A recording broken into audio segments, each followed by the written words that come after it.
نحمده ونصلي ونسلم على رسوله الكريم اما بعد بسم اللہ الرحمن الرحیم۔ 5 نمازیں، 5 سورتوں کی تلاوت اور 5 فائدے۔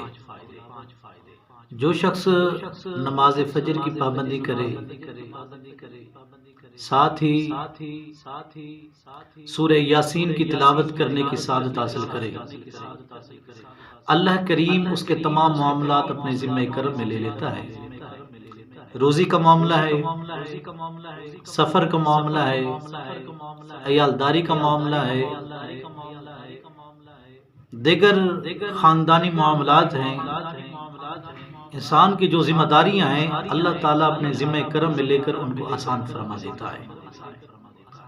اور جو نماز ظہر کی پابندی کرتا ہے، ساتھ ہی سورہ فتح کی تلاوت کرنے کی سعادت حاصل کرتا ہے، اللہ کریم اس شخص کو موت بعد میں دیتا ہے، موت سے پہلے اپنے گھر کی حاضری عمرے کی صورت میں یا حج کرنے کی صورت میں ضرور عطا فرماتا ہے۔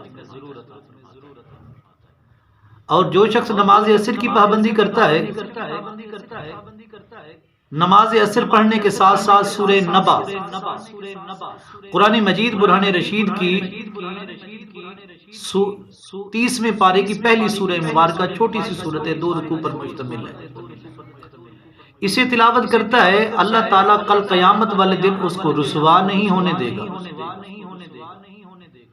اور جو نماز مغرب کی پابندی کرے، اس کے ساتھ سورہ واقعہ کی تلاوت کرے، اللہ کریم اس کے گھر کے اندر کبھی فاقہ نہیں آنے دیتا، بابرکت رزق عطا فرماتا ہے۔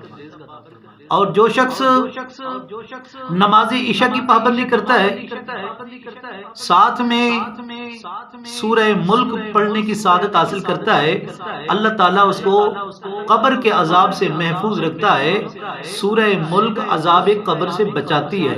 اللہ رب العزت نماز پنجگانہ کی پابندی کے ساتھ ساتھ اپنی لاریب کتاب قرآن مجید برہان رشید کی تلاوت نصیب فرمائے، آمین آمین۔